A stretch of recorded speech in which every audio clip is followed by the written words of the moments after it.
guys, it's Neha. Welcome to my YouTube channel, and today I'm going to be showing you how to make a delicious banana cake. I've made it a couple of times before and honestly it comes out perfect every single time. So I'm here to show it to you guys. Let's go. So firstly, what you want to do is preheat your oven to 180 degrees Celsius at fan bake. So now you want to dice up butter into a big bowl. Add 3/4 cup of white sugar into this. Beat the butter and sugar until it is light and fluffy, just like this. Add 2 eggs into this mixture and beat it.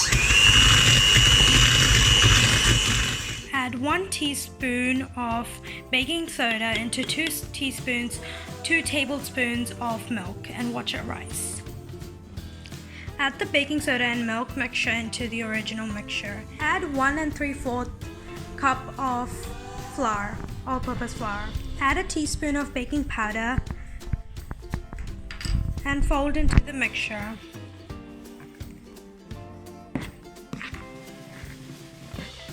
Stir in 1 teaspoon of vanilla essence.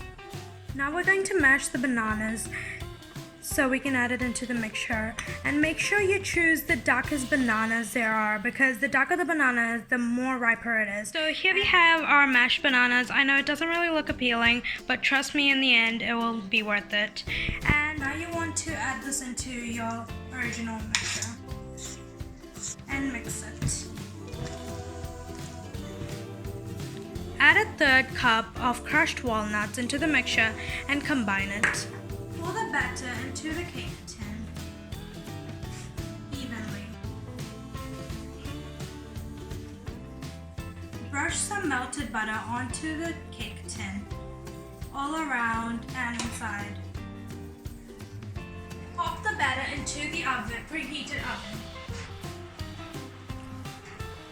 and bake it for around 45 minutes. Hope you've enjoyed my video, and if you did, smash that like button and subscribe to my channel. Comment down below what I should do next for my next video. See ya!